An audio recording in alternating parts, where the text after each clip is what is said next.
Hi అండి, lucky Reddy స్టోరీస్కి స్వాగతం. Please story విన్న తర్వాత like, comment, share and subscribe చేసుకోవటం మాత్రం మర్చిపోవద్దు. నీకైనా స్టోరీ మొదటి భాగం నుండి వినాలి అనుకుంటున్నారా? అయితే నా ప్రొఫైల్లో ప్లేలిస్ట్లో ఉంటుంది, వినండి. మీ అందరికీ ఎంతో నచ్చిన స్టోరీ. ఇక తర్వాయి భాగంలోనికి వెళ్ళిపోదాం. ఏంటి మేడం అలా అడుగుతున్నారు? మీకు ఆల్రెడీ చెప్పాను కదా ఎక్కడికో, అలానే మిమ్మల్ని రమ్మనే కదా పిలుస్తున్నాను నేను అని అన్నాడు నందకిషోర్. సరే సరే ఆలోచిస్తానులే అని నవ్వుతూ చెప్పి తన రూమ్లోనికి వెళ్ళిపోయింది కావేరి. మేడం మీరు రావాలి, వస్తారు అని గట్టిగా అరిచి బయట నుంచే చెప్పి తన రూమ్లోనికి వెళ్ళిపోయాడు నందకిషోర్. నవ్వుకుంటూ రూమ్లోనికి వచ్చిన కావేరిని చూసింది తన రూమ్ షేర్ చేసుకున్న మరో లేడీ ఎంప్లాయ్. ఏంటి మేడం విషయం? మీ ఇద్దరే చాలా క్లోజ్గా కనిపిస్తున్నారు. కనీసం చుట్టూ మేము ఉన్నామన్న విషయం కూడా మీరు పట్టించుకోవటం లేదే, ఏంటి, ఏం జరుగుతుంది అని నవ్వుతూ అడిగింది లేడీ ఎంప్లాయ్. ఏం లేదు విషయం, చిన్న పిల్లాడు కదా, ఏదో సరదాగా ఎంజాయ్ చేయాలి అని ఆశపడుతున్నాడు. తనకి నేను తోడుగా ఉన్నాను అంతే అని సింపుల్గా చెప్పేసింది కావేరి. అంటే మీరు తనను ప్రేమించడం లేదా అని అనుమానంగా అడిగింది లేడీ ఎంప్లాయ్. ఒక్కసారిగా కళ్ళు పెద్దవి చేసి షాక్ అయ్యినట్లుగా, అదేంటి మేడం అలా అడిగారు? తను నాకంటే 3 సంవత్సరాలు చిన్నవాడు. అయినా మా ఇద్దరి మధ్య ప్రేమ అంటూ ఎలా వస్తుంది అనుకున్నారు? తను చిన్న పిల్లవాడు కదా, అందుకే తనతో అలా మాట్లాడుతూ క్లోజ్గా ఉన్నాను అంతే తప్ప అంతకు మించి మా మధ్య ఏమీ లేదు అని చెప్పి నిద్రలోనికి జారుకుంది కావేరి. నిజమేలే, వయసు అంత తేడా ఉంటే ఎలా ప్రేమిస్తారు అని అనుకుని ఆ లేడీ ఎంప్లాయీ కూడా నిద్రలోనికి వెళ్ళిపోయింది. ఇక్కడ మరుసటి రోజును తలుచుకుని ఎంతో ఆనందంగా ఊహాలోకంలోనికి తేలిపోతూ నిద్రపోయాడు నందకిషోర్. కరెక్ట్గా ఉదయం 4:30 మేలుకున్న నందకిషోర్ ఇంకా అరగంట ఉంది. ఈలోపు నేను నీట్గా రెడీ అయ్యి మేడంని తీసుకుని అందమైన బ్యూటీ లొకేషన్కి వెళ్ళి అక్కడ నా ప్రేమను తనకు తెలియజేయాలి. ఖచ్చితంగా తను ఎస్ చెప్తుంది. కొన్ని క్షణాలు మేడంని హత్తుకొని అలా ఉండిపోవాలి. కనీసం గాలి కూడా చొరబడకూడదు మా ఇద్దరి మధ్య అని ఊహాలోకంలో తేలిపోయాడు. 20 నిమిషాల్లో తను రెడీ అయ్యి కావేరీ రూమ్ ముందుకు వచ్చి ఫోన్ చేశాడు. తన ఫోన్ మోగటంతో డిస్టర్బ్ అయి నిద్రలేచిన కావేరి ఫోన్లో ఉన్న నెంబర్ చూసి ముందు రోజు నందకిషోర్ చెప్పిన విషయం గుర్తుకు వచ్చి లేచి ఫోన్ లిఫ్ట్ చేసి నవ్వుతూ, వస్తున్నాను బయటికి, 10 minutes అని అన్నది.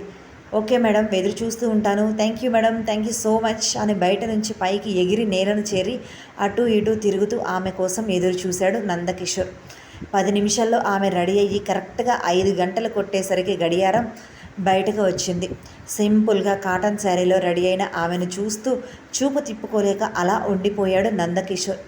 ఉదయాన్నే అరవిరిసిన మందారంలా ఆమె ఫేస్ కనిపిస్తుంటే తన ఫేస్లో ఏదో సాధించిన గర్వం మొదలయ్యింది. యువర్ సో బ్యూటిఫుల్ మేడం అని అతను చూసిన తర్వాత ఎప్పుడూ చెప్పని విధంగా ఇప్పుడు చెప్పాడు నందకిషోర్. ఆమె అతని మాటలకు చిన్న నవ్వు నవ్వి, పద వెళ్దాం, ఎక్కడికో తీసుకొని వెళ్తాను అన్నావు కదా అని అన్నది. అబ్బా ఏమన్నా నవ్వారా, నా గుండె పిండేశారు కదా అంటూ గుండె మీద చేతులు పెట్టుకొని ఆమె వెనక నడక సాగించాడు నందకిషోర్. హోటల్ నుంచి పూర్తిగా బయటకు వచ్చిన తర్వాత ఎక్కడికి, మనం ఏ రూట్లో వెళ్ళాలి అని నందకిషోర్ని అడిగింది కావేరి. మేడం మన కోసం నేను స్పెషల్గా బైక్ బుక్ చేశాను, పదండి సరదాగా అలా బైక్లో వెళ్ళి వద్దాం అని అన్నాడు నందకిషోర్. అవునా, సరే పద అంటూ అతను బైక్ ఎక్కి కూర్చుంటే అతని వెనక కూర్చొని అతని భుజం మీద ఒక చేతిని వేసింది కావేరి. ఆమె చేతిని చూసి అతను గాలిలో తేలిపోయాడు. తన భుజం మీద ఆమె అంత చొరవగా చేతిని వేసింది అని ఆనందంలో. హోటల్ నుంచి ఒక 4 కిలోమీటర్లు బైక్లో తీసుకొని వెళ్ళి ఒక పక్కన బైక్ పార్క్ చేసి, ఇదే మేడం నేను మీకు చూపిస్తాను అన్న ప్లేస్ అని చెప్పాడు నందకిషోర్. అప్పటికే నందకిషోర్ తీసుకొని వచ్చిన మార్గం మొత్తం అంతా కూడా ఆహ్లాదకరంగా, ఉదయాన్నే కురుస్తున్న ఆ పొగమంచు తుప్పర్లు తనని తాకి తనలో కలిసిపోతున్నట్లు అనిపించి ఆనందాన్ని పొందుతున్న కావేరి అతను అలా చెప్పటంతో అవునా అంటూ బైక్ దిగింది కావేరి. పదండి మేడం, మీకు ఇంకా అందమైన ప్లెజెంట్ ప్లేస్ని చూయిస్తాను అంటూ చేతులు ముందుకు చాపాడు ఆమె చేతి కోసం నందకిషోర్. ఆమె నవ్వుతూ అతని చేతిలో చేతిని వేయటానికి దగ్గరకు వచ్చి కూడా ఆ చేతిని వెనక్కి తీసుకుంది. అతను డిసప్పాయింట్ అయ్యి తన ఫేస్లో కనిపించకుండా ఆ ఎక్స్ప్రెషన్ తన చేతిని వెనక్కి తీసుకొని ఆమె పక్కనే నవ్వుతూ మాట్లాడుతూ నడిచాడు నందకిషోర్. ఇక ఆ డిస్కషన్ లేకుండా ముందుకు నడుస్తూ ఉంటే తమ మీద పడే మంచు తుప్పర్లు వాళ్ళను వీడి వెళ్ళిపోతుందా అన్న భావన వాళ్ళ మనసులో కలిగింది. కళ్ళ ముందు 5 అడుగుల దూరం మాత్రమే కనిపిస్తుంది. మిగతా అంతా చుట్టూ తెల్లని మంచు పొర కప్పేసింది. వావ్! నందకిషోర్ చాలా బాగుంది ఈ ప్లేస్ అంటూ గుండ్రంగా 2 చేతులను చాపి తిరుగుతూ ఆ ప్రకృతిని ఎంజాయ్ చేసింది కావేరి ఉదయాన్నే. ఆమెనే చూస్తూ తన ఫోన్లో ఆమె ప్రతిబింబాన్ని బంధించాడు నందకిషోర్. అంటే ఫొటోస్ తీశాడు. ఆమె అలా గుండ్రంగా తిరుగుతూ తుల్లి కింద పడిపోతుంటే అది గమనించిన నందకిషోర్ స్పీడ్గా ఆమె దగ్గరకు చేరి ఆమె నడుం మీద ఒక చేతిని మరో చేతితో ఆమె చేతిని పట్టుకొని కింద పడకుండా జాగ్రత్తగా ఒడిసి పట్టుకున్నాడు. కింద పడిపోతున్నాను అనే భయంతో గట్టిగా కళ్ళు మూసుకున్న ఆమె తను ఎంతకీ కింద పడకుండా ఉండటంతో ఏమైందా అనుకుంటూ నిదానంగా కళ్ళు తెరిచి చూచింది. సూర్యబింబంలా మెరుస్తున్న నందకిషోర్ ఫేస్ తనకి దగ్గరగా కనిపించడంతో ఆమె భయాన్ని వీడి చిరునవ్వుతో అతని వైపు చూసింది. అలా ఇద్దరి కనులు చుట్టూ లోకాన్ని మరిచి కాసేపు కనెక్ట్ అయ్యాయి. ఇద్దరు 10 నిమిషాలకు పైగా అలానే ఉండిపోయారు. కదిలించేవారు ఎవ్వరూ లేరు. అతని మనసులో ఆమెను అలా పట్టుకొని ఉన్నందుకు ఎంతో ఆనందం. ఇలా మిమ్మల్ని జీవితాంతం మొయ్యాలన్నా నేను మోస్తూనే ఉంటాను, ఆ బరువుని కూడా నేను ఆనందంగా స్వీకరిస్తాను అని మనసులో అనుకున్నాడు. అప్పుడే మొదలైన పక్షుల కిలకిల రాగాలు వాళ్ళ చెవిని చేరటంతో వాళ్ళ మనసుని కదిలించినట్లుగా అప్పుడు లేచి ఇద్దరూ సరిగ్గా నిలబడ్డారు. ఒకరిని ఒకరు చూసుకోవటానికి ఇబ్బంది పడ్డారు. ఆ క్షణం సారీ అని అప్రయత్నంగానే ఆమె నోటి వెంట వచ్చింది. అతను ఏమీ పట్టించుకోక నవ్వుతూ ఆమె చేతిని పట్టుకొని ముందుకు నడిచాడు. ఆమె కాదు అనకుండా అతని చేతిని కలిపింది.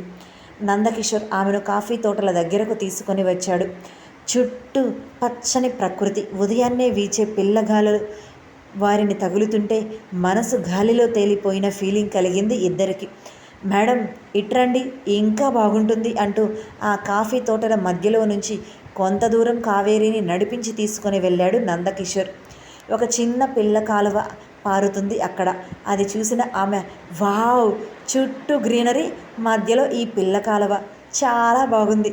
పల్లెటూరులో ఇలానే ఉంటుంది కదా, ఇలాంటివి అన్నీ ఎక్కువగా అక్కడే చూస్తాం, కానీ నువ్వు ఇటువంటి దృశ్యాన్ని నాకు చూపించావు, థ్యాంక్ యూ నందకిషోర్ అని చెబుతూ ఆమె అక్కడ రాయి ఉంటే దాని మీద కూర్చొని తన శారీ కొంచెం పైకి జరిపి కాళ్ళను ఆ పిల్ల కాలువకు అప్పగించేసింది కావేరి. పిల్ల కాలువలో ఉన్న చేపలు ఆమె కాలి దగ్గరకు వచ్చి కితకితలు పెడుతూ ఉంటే ఆమె నవ్వుతూ కాళ్ళు అటూ ఇటూ కదిలిస్తూ ఎంజాయ్ చేస్తుంది. ఆమె ఆనందాన్ని తన కళ్ళల్లో నింపుకుంటూ కాలాన్ని ముందుకు వెళ్ళబుచ్చాడు నందకిషోర్. అలా వాళ్ళు అక్కడికి వచ్చి గంట సమయం గడిచింది. అప్పటికి సూర్యుడు నేను ఉన్నాను, నన్ను మర్చిపోయారా మీరు అంటూ కానీ గుర్తు చేయడానికి వచ్చేస్తున్నాను అని మెల్లగా పైకి వచ్చి తన కిరణాలకు భూమి మీదకు పంపించాడు. అప్పటి వరకు మంచుతో చుట్టూ ఉన్న ఆ ప్రాంతం నెమ్మదిగా ఆ పొర వీడిపోయి తెరలుగా మరింత అందంగా సూర్యకిరణాల వెలుగులో కాషాయ వర్ణాన్ని ధరించినట్లుగా అందంగా కనిపించింది. ఆ సూర్యకిరణాలు కావేరి మీద పడి ఆమె ప్రతిబింబం మరింత ముగ్ధ మనోహరంగా కనిపించింది నందకిషోర్కి. నందకిషోర్ ఇట్రా అని పిలిచింది కావేరి. 4 అడుగుల దూరంలో ఉన్న అతను ఆమె దగ్గరకు చేరి ఆమె చేతిని పట్టుకున్నాడు. ఎప్పటిలా అతని చేతి స్పర్శ అనిపించకపోవటంతో అనుమానంగా తలపైకెత్తి అతని వైపు చూసింది. 2 చేతులతో ఆమె భుజాన్ని పట్టుకొని ఆమెను పైకి లేపాడు. అతను చేస్తున్న పనికి అనుమానంగానే ఏం చేస్తున్నావు నందకిషోర్ అని డౌట్గా అడిగింది. మనసులో అతని మీద నమ్మకం ఉన్న పరిస్థితులు, కాలం మీద తనకు నమ్మకం లేక భయంతో ఉన్న కావేరి ఆమెను అక్కడ నుంచి 4 అడుగుల దూరం తీసుకొని వచ్చి ఆమె కళ్ళ వైపు అలానే చూస్తూ ఆమె చేతిని తన చేతిలోనికి తీసుకొని కావేరి అంటూ ప్రేమగా ఆమె కళ్ళల్లోనికి చూస్తూ పిలిచాడు. ఎప్పుడు మేడం మేడం అంటూ తన వెనక తిరుగుతూ అల్లరి చేసే అతను ఇప్పుడు ఇలా పిలవటంతో ఆశ్చర్యంగా అతని వైపు చూడసాగింది. అలా చూస్తున్నప్పుడు ఆటోమేటిక్గా ఆమెకే తెలియకుండా ఆమె 2 కళ్ళు పెద్దవి అయ్యాయి. తన ముందే తనతో పాటు తెచ్చుకున్న గులాబీ పువ్వులు ఆమె ముందుకు పెడుతూ ఒక కాలు మీద కూర్చొని I love you Kaveri, I love you so much అని తన మనసులో ఉన్న మాటను బయట పెట్టాడు నందకిషోర్. ఎగస్ట్రా ఏ మాట చెప్పకుండా. అతడు అలా ఐ లవ్ యూ చెబుతాడు అని ఎక్స్పెక్ట్ చెయ్యని కావేరి షాక్తో ఉండిపోయింది. అప్పటి వరకు ఎంతో ఆనందంగా చుట్టూ ఉన్న ప్రకృతిని ఎంజాయ్ చేస్తున్న ఆమె ఇప్పుడు చూపులు కూడా పక్కకు తిప్పుకోలేకపోతుంది. తన మనసులో అనేక రకాల ఆలోచనలు, భయాలు మొదలయ్యాయి. మిమ్మల్ని మొదటిసారి చూసినప్పుడే చక్కని రూపంలో ఉన్న అజంతా శిల్పం అనుకున్నాను. ఆ తర్వాత మీరు నా బ్యాంక్ మేనేజర్ అని తెలిసి మీతో పరిచయం, స్నేహం, ప్రేమ నాకు తెలియకుండానే నా మనసులో వచ్చేశాయి. మీ ఆనందానికి ఆనందాన్ని అవుతాను. మీ కంటి వెంట కన్నీరు రానివ్వకుండా ఎంతో ప్రేమగా చూసుకుంటాను. ఇప్పటి వరకు మీరు చూడని ఆనందాన్ని మీకు చవి చూపిస్తాను. ఈ లోకంలోనే మీకు ఉన్న బెస్ట్ హస్బెండ్గా నేను మారతాను. నన్ను పెళ్లి చేసుకుంటారా అని ఎంతో ప్రేమగా, ఆప్యాయంగా, ఉద్వేగంగా అడిగాడు నందకిషోర్. అప్పటి వరకు ఎంతో నిశ్శబ్దంగా ఉన్న వాతావరణం ఒక్కసారిగా భయానకంగా మారినట్లుగా ఆమెకు అనిపించింది. అతని చెంప మీద గట్టిగా ఒక్కటి పీకింది. చుట్టూ జరుగుతున్న చర్యలు అన్నీ ఒక్కసారిగా స్తంభించినట్లు, ఆగిపోయినట్లు అనిపించింది అతనికి. కావేరి అంటూ తన చెంప మీద చేతిని పట్టుకుని తడబడుతూ ఆమెను పిలిచాడు నందకిషోర్. ఇంకొక్కసారి నీ నోటి నుంచి ఆ మాట వచ్చింది అంటే నేనేం చేస్తానో నాకే తెలియదు అని సీరియస్ అయ్యింది కావేరి. అది కాదు అని అతను మాట్లాడుతున్న అతనికి అవకాశం ఇవ్వకుండా చేతిని అడ్డుపెట్టింది. మాట్లాడొద్దు అన్నట్లుగా కావేరి. ఏదో నువ్వు సరదాగా ఉంటే మంచివాడివి అనుకున్నాను, కానీ నీ మనసులో ఇటువంటి ఆలోచన ఉంది అని నేను కనిపెట్టలేకపోయాను. నువ్వు నాతో ప్రతి సన్నివేశంలో కూడా ఇంతే ప్రేమగా ఉంటూ చిన్నపిల్లవాడివి అందరితో ఇలానే సరదాగా ఉంటున్నావు కదా అని అనుకున్నాను. కానీ నా మీద ప్రేమ పెంచుకొని ఇలా నాతో చేస్తున్నావని నేను గ్రహించలేకపోయాను. ఈ క్షణం వరకు కూడా నువ్వు నాకు నీ నోటి నుంచి ఐ లవ్ యూ అని చెప్పేంత వరకు తెలుసుకోలేకపోయాను. నువ్వు కూడా అందరిలాంటి అబ్బాయిల వాడివే. ఎదుటి మనిషి ఆలోచన ఏంటో తెలుసుకోకుండా ప్రేమ అంటూ వెంటపడుతున్నావు. ఇన్ని రోజులు నీలో నేను ఒక మంచి స్నేహితుడిని మాత్రమే చూశాను. కానీ ఇప్పుడు ఇలా చెబుతుంటే ఇప్పటి వరకు నీ మీద ఉన్న స్నేహభావం కూడా ఒక్కసారిగా తుడిచిపెట్టుకుపోయింది.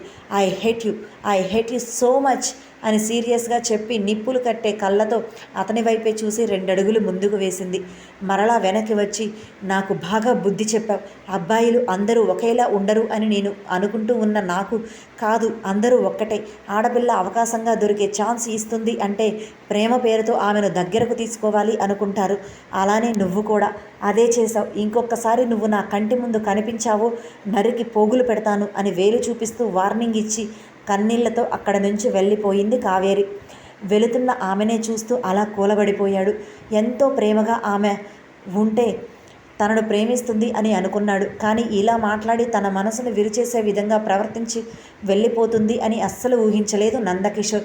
ఎప్పటికో తేరుకున్న నందకిషోర్ తాను బుక్ చేసుకున్న హోటల్ దగ్గరకు వచ్చి అక్కడ జరుగుతున్న దృశ్యం చూసి షాక్తో బిగుసుకుపోయాడు. ఇది ఇవాల్టి స్టోరీ. మరలా రేపటి భాగంతో కలుసుకోవాలి.